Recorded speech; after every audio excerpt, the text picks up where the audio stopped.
Shalom, shalom peuple de Dieu. Je vous bénis tous au nom de Jésus, partout où vous vous trouvez dans le monde entier. Soyez bénis, que Dieu vous bénisse. Je mets ce moment entre les bonnes mains, Seigneur. Ô Dieu de gloire, conduis-moi. Bénis toutes les personnes qui vont écouter ce témoignage, qu'ils soient édifiés pour ta gloire, au nom puissant de Jésus. Amen. Mes bien-aimés, je vous bénis partout où vous vous trouvez dans le monde entier. Je suis votre humble servante, la prophétesse Claire Mbonga. Je viens encore ce soir pour vous dire un témoignage édifiant pour la gloire de Dieu. J'ai une sœur qui m'a appelée en Belgique.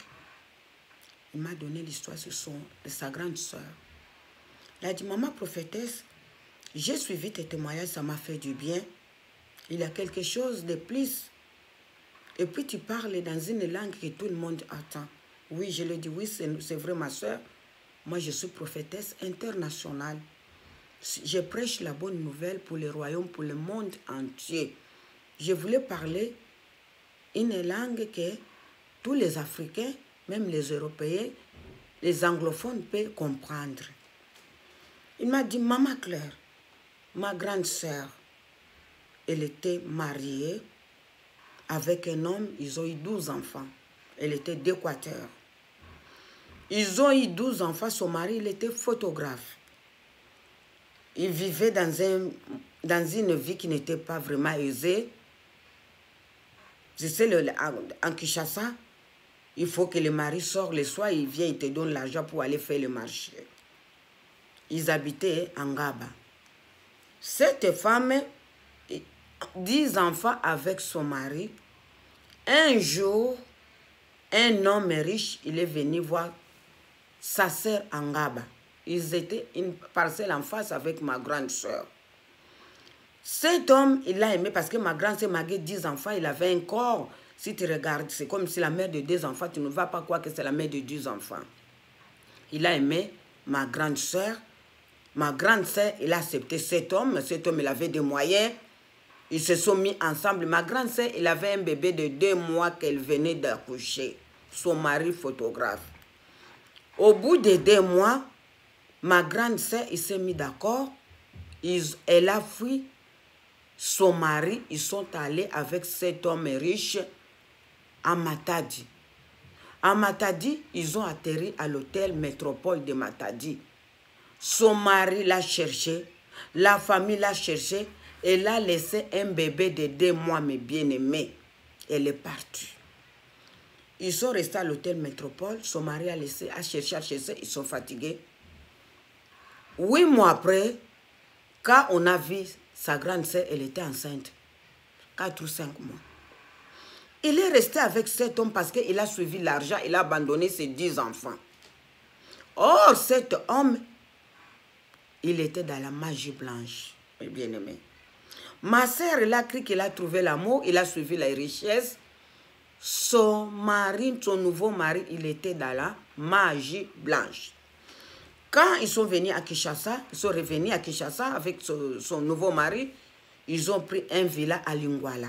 Un grand villa, toutes les parcelles.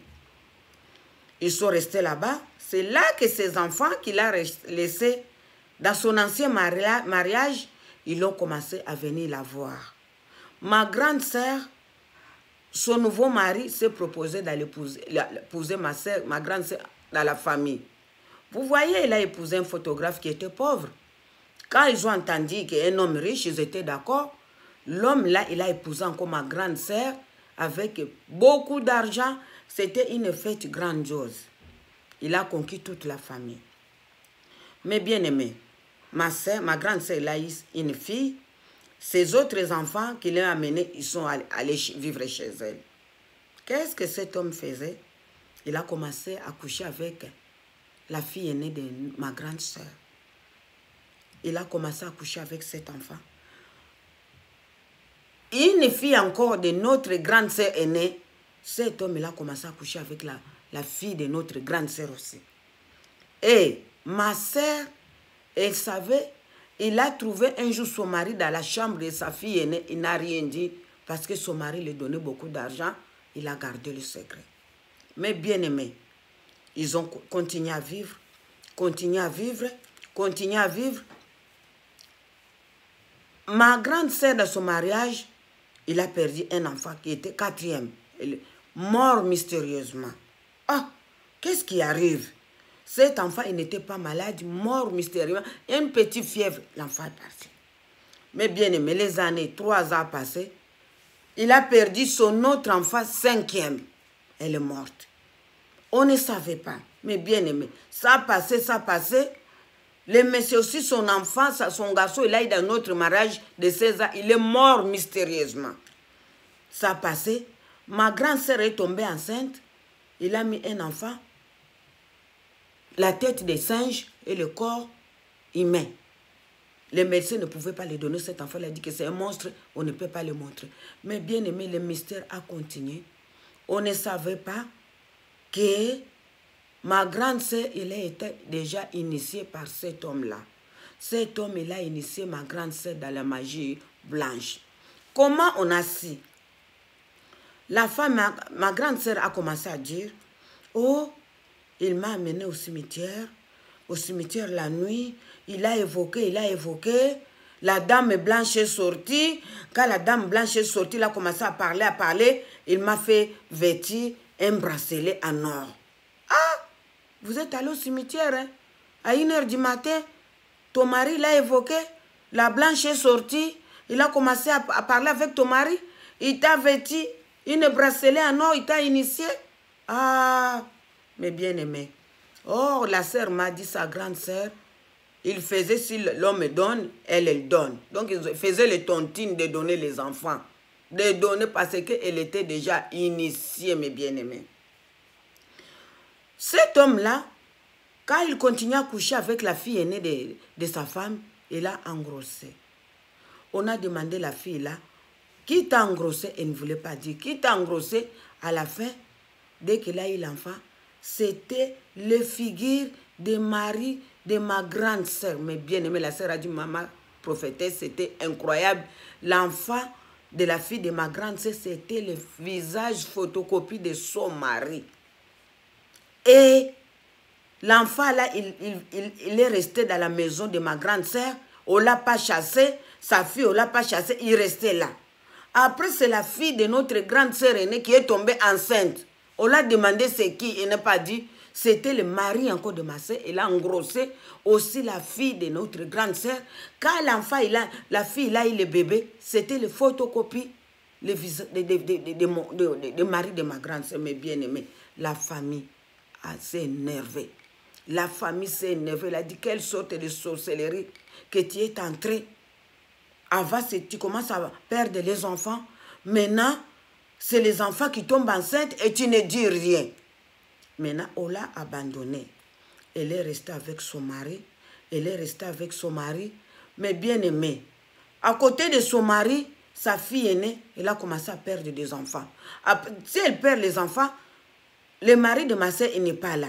Mais quand sa femme, elle perd les enfants, lui, il est là. Même s'il était en voyage, il va venir.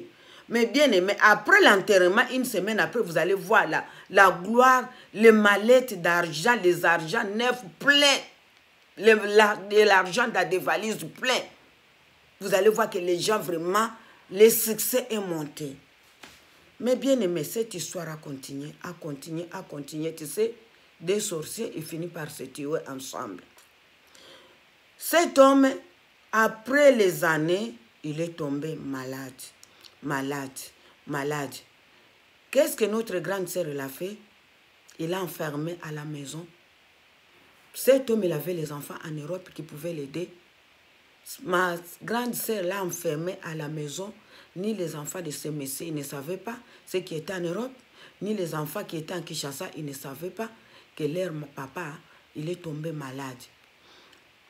Un médecin, il était venu, infirmier ou assistant du quartier, une fois, il a mis les sondes parce qu'il avait soi-disant le cancer de prostate. Il a mis les sondes. Ce monsieur, il a gardé ce sonde-là pendant 6 mois. C'est quelqu'un qui avait pitié, a dit, cet homme, il a fermé à la maison. Moi, je connais. Il m'a dit de ne pas dire que son mari, il a enfermé à la maison. Il a fait tout. Il a contacté les enfants de ce monsieur. Ma soeur a dit, maman Claire, Les enfants de ces messieurs, on les a appelés en Europe 8 mois après. Les messieurs là, depuis qu'on avait mis les sondes là, 8 mois, on ne les change pas, on ne les lave pas. Maman prophétesse, les jours, les enfants de ces messieurs d'Europe, ils ont appelé les enfants du Congo, ils sont allés prendre les messieurs là pour l'amener à l'hôpital, à lui mettre sur Boboto ou Bondeko. On a enlevé les sondes de ces messieurs, mais bien aimés, il y avait la chair, la peau qui partait, les pieds. Le docteur les a dit à sa femme, tu as tué son mari. Tu as tué ton mari. S'il est venu, personne ne peut faire 8 mois avec une sonde dans le corps d'homme. Donc, dès qu'il retirait les sondes, la chair, les pieds, la peau, on l'a dit que tu as tué ton mari, toi-même, madame. Eh, je l'ai tué à quoi? C'est un enfant. Pourquoi il n'a pas sorti lui-même d'aller appeler ses enfants? Mais bien aimé, cette femme, ma sœur a dit, ma grande sœur, elle a continué à parler, ce n'est pas ma faute, c'est une grande personne, il fallait que lui-même s'élève pour aller appeler ses enfants. Ce monsieur-là, il était aisé, riche, il mettait que le Weston, les choses chères. On l'a dit, où est les habits de monsieur? Mais bien aimé, quand le monsieur-là, il est mort à Bondé, quoi, il mettait, il n'a même ni costume, ni Weston, on n'a rien trouvé. On a appelé sa femme, on a dit, où est les habits de ces messieurs? Rien, on n'a rien trouvé, rien trouvé. Sa sœur a dit, maman Claire, c'est ma grande sœur, mais ce qu'elle a fait, je n'ai pas aimé. Ça, c'était la sorcellerie à haut niveau. Cet homme, il est mort avec regret. Il est mort parce que c'est ma sœur qui l'a laissé dans les situations-là. Ma sœur, on a su dans la famille qu'elle aussi, elle était initiée. Elle aussi, elle faisait les sacrifices de ses enfants. Elle aussi, elle a commencé à sacrifier. On ne sait pas jusqu'à où elle est allée. Parce que les deux de nos cousines, ils venaient chez elles des jumeaux. Ils étaient morts brusquement. Ils quittaient chez elles. Ils ont fait un accident. Ils sont morts. Ils avaient 40 ans, 40 ans. On ne sait pas si c'est elle qui les a sacrifiés.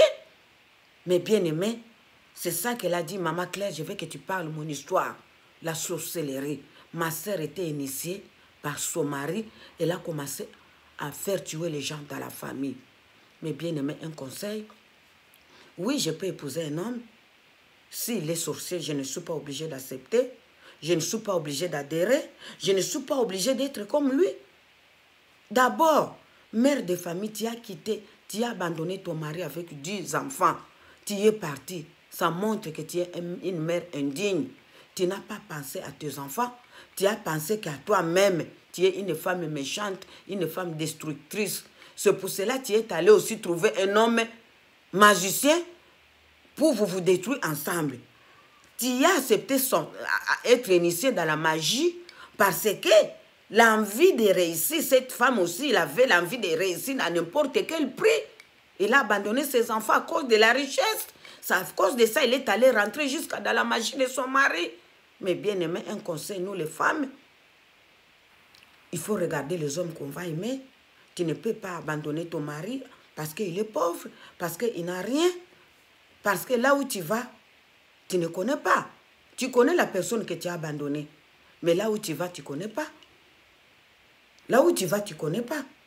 Mais bien aimé, il faut avoir vraiment la sagesse. Il faut avoir la sagesse. Il y a des choses qui se passent dans ce monde. Si vous attendez, vous dites, ah bon, oui, il y a des choses, mais bien aimé, extraordinaires et des choses vraiment qu'on ne peut pas arriver à croire. Oui, ça se passe. Soyez bénis. C'était votre humble servante, la prophétesse Claire Mbunga. Je vous aime. Abonnez, likez, aimez. Ça sera pour la gloire de Dieu. Que Dieu vous bénisse partout où vous vous trouvez dans le monde entier. Que vous soyez fortifiés au nom puissant de Jésus. Amen. À la prochaine.